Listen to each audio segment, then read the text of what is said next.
What is going on, you guys? Welcome back, and today we have a daily recap of the NBA. We will be recapping the May 26 games, which consisted of 3 being the Wizards, Sixers, Hawks, Knicks, and Grizzlies, Jazz. So starting off with the 76ers and Washington Wizards. I think that the Philadelphia 76ers just completely destroyed them overall. They won by 25, 120 to 95. They were up by 11 going into the second, increased their lead then. It was a tie game, or I guess each team scored 23 in the third, and then they just completely dominated again in the fourth, only holding them to 15 points. But leading scorers for the Washington Wizards, of course, the two being Beal. Actually, Westbrook did struggle. He did leave the game with that injury. Of course, we saw the fan being thrown out of the game for throwing popcorn on him, but he was 2 for 10 and 0 for 3 from the field, so it's not like he was a positive effect. But he did have 10 points, including 10 assists, being that playmaker if he's not scoring the ball. But Beal did lead with 33 points, and also Daniel Gafford with 11 off the bench. But it was in a losing effort. But on the winning side of the floor, we have Embiid and Simmons each dropping 22 points. Tobias Harris right behind with 19. Nobody else really was playing too well, other than, I guess, Korkmaz off the bench with 13. But it was a really all-around team effort for the Philadelphia 76ers, who took the dub by 25. Now moving on to the Atlanta Hawks versus New York Knicks game. The Hawks were up 1-0, and it was in New York. You know that the crowd was going to be hyped, and I knew that the Knicks were going to play very, very heavy because they needed to win this game to tie the series. They were not going to let their fans out and go down 2-0, so they did take the dub here by 9 points. It was a pretty close game, 101 to 92, but the Hawks had a 13-point lead at halftime. Third quarter, they outscored them by, if I do the math right, they outscored them by 14, and then in the fourth quarter, they outscored them by 8. So the second half is when New York really turned up. But in the losing efforts, Trae Young did drop 30 points along with Bogdanovich with 18. So same with Hunter having 18 points. And then also Kevin Huerter with 10 off the bench. But the Hawks, I think that they definitely have a chance. This is a very close series, definitely one of the closest in my opinion, with, of course, the series already being tied at 1 apiece. The Knicks and Hawks are two very young, talented teams, so I wouldn't be surprised if we saw this series go to 7. I mean, a lot of people thought it would go to 7, but on the winning side of the game, Julius Randle,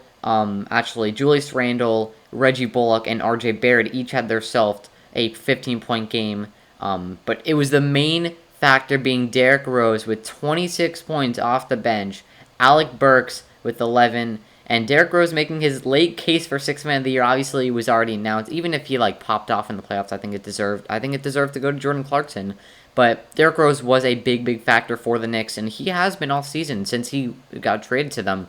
But the Knicks do take the dub here by 9, as they do tie the series up at 1 apiece. Last but not least, last game of the day, we did have the Utah Jazz versus Memphis Grizzlies. This was a really good game, if I'm being honest. The Jazz were kind of destroying them, if I'm being honest, at halftime.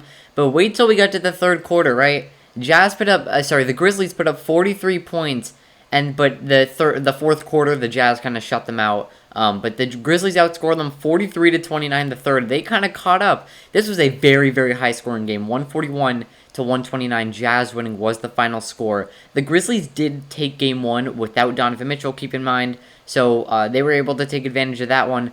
But Donovan Mitchell being back for game 2 showed a big factor, as John Morant with a, I'm guessing, probably career high, and also I think franchise playoff points high, 47 points for John Morant, along with 7 assists. And even still, with Morant dropping nearly 50 points, you still had Valanciunas with 18, Dylan Brooks being a stud, not even a shooter, with 23 points, only made 2 threes. Triple J with 16, Kyle Anderson with 11, and then off the bench, nobody really but Anthony Melton had 7. So the Jazz were able to take this one home. They only had 4 players coming off the bench, being Nang only for 15 minutes, Favors, Clarkson, and Ingles. But it was the leading scorer being Donovan Mitchell, showing he's already back, going 50% from 3 and around, I guess, 50% from the field too, with 25. Conley had 20. Rudy Gobert had 21 and 13, with Bogdanovich having 18 and Royce O'Neal having 14. Both Bogdanoviches being Bojan with the Jazz and Bogdan with the Hawks have been stepping up these playoffs. And both of their series are at 1 apiece. So And then off the bench, of course, you have Clarkson and Ingles with about 15 each. So the Jazz do end up taking this one home, as the game was in Utah also, and they also tie the series up. So recapping the yesterday's scores, Sixers beat the Wizards to take a commanding 2-0 lead over the 8 seed. Knicks beat the Hawks to tie the series at 1 apiece. They are now heading to Atlanta, and the Grizzlies lose to the Jazz after they took Game 1. So the Jazz-Grizzlies series is tied. Jazz wanting revenge for last season.